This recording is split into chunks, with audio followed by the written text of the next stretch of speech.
ബാലകൃഷ്ണനാണ് വടകരയിൽ നിന്നും. ശ്രീ ബാലകൃഷ്ണൻ, ഈ ദേശീയപാത നിർമ്മാണത്തിന് വളരെ കൃത്യമായ വ്യവസ്ഥയുള്ളതാണ്. ദേശീയപാതയ്ക്ക് വേണ്ടി വാഹനങ്ങൾ വഴിതിരിച്ചു വിടുമ്പോൾ അല്ലെങ്കിൽ ദേശീയപാത നിർമ്മിക്കാൻ വേണ്ടി വാഹനങ്ങൾക്ക് പോകാൻ വേണ്ടി കൃത്യമായ ബദൽ പാതകൾ ഉണ്ടാക്കണം. ആ ബദൽ പാതകൾക്കുള്ള പണവും കൂടി ചേർത്താണ് കരാറിൽ ഈ കരാറുകാർക്കൊക്കെ നൽകുന്നത്.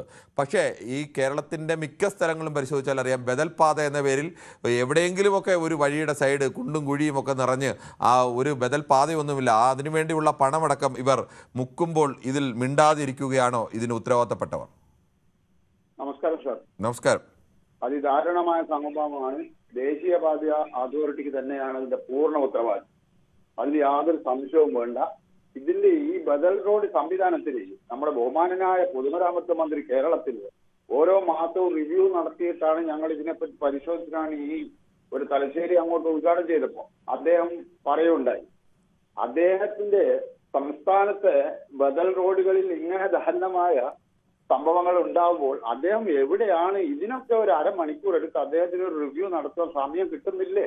അല്ല അമ്പലക്കൊള്ളയിൽ മുങ്ങിയിരിക്കുവാണോ എന്നൊരു സംശയം എനിക്കുണ്ട്. ദേശീയപാത അതോറിറ്റിക്ക് തന്നെയാണ് ഇതിന് അധികാരം. അതിൽ യാതൊരു സംശയവും വേണ്ട. പക്ഷെ സ്വന്തം സംഭരണം. ശ്രീ ബാലകൃഷ്ണൻ, അതുപോലെ തന്നെ സംസ്ഥാന സർക്കാരിന്റെ ഈ ഉത്തരവാദിത്വം, മേൽനോട്ട ഉത്തരവാദിത്വം എന്ന് പറയുമ്പോൾ തന്നെ ഇത് നിർമ്മാണത്തിന്റെ ചുമതലയുള്ളത് ദേശീയപാത അതോറിറ്റിക്കല്ലേ? അവർ ഈ ബദൽ റോഡ് നിർമ്മിക്കാനുള്ള പണവും കൂടി ചേർത്തല്ലേ കരാറിന് നൽകുന്നത്?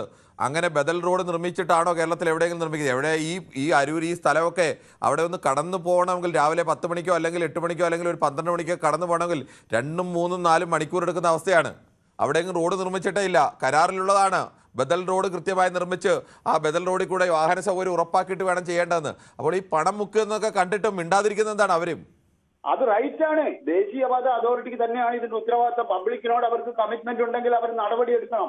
പക്ഷേ കേരളത്തിലെ ജനങ്ങള് ഒരു മന്ത്രിസഭയെ കേരളത്തിൽ അധികാരത്തിലെത്തിച്ചിരിക്കുന്നു. പണ്ട് ആരതോ ആയിരിക്കോട്ടെ, നമ്മുടെ സംസ്ഥാനത്ത് ആളുകൾ മരണപ്പെടുമ്പോൾ യാത്രാക്ലേശം അനുഭവിക്കുമ്പോൾ ഈ ഉദ്ഘാടനം പാതിയും മുക്കാലും എത്താതെ ഉദ്ഘാടനം ചെയ്യുന്ന റിവ്യൂ നടത്തുന്ന മന്ത്രി അമ്പലക്കൊള്ളയിൽ മുങ്ങിയിരിക്കുകയാണെന്നാണ് ചോദിക്കുന്നത്.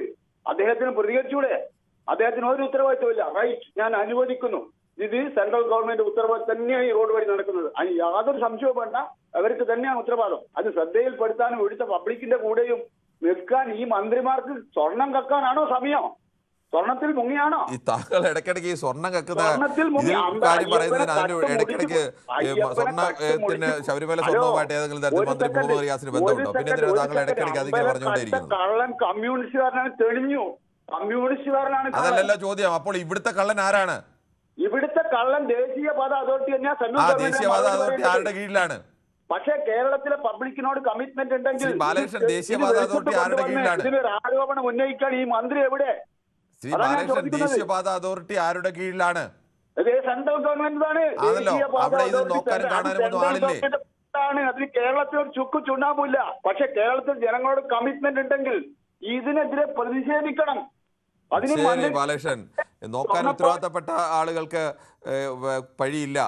അത് നോക്കേണ്ട ഒരു അധിക ഉത്തരവാദിത്തമുള്ളവർക്ക് മാത്രം പഴി. എന്തായാലും കൊള്ളാം താങ്കളുടെ അഭിപ്രായം. അങ്ങനെ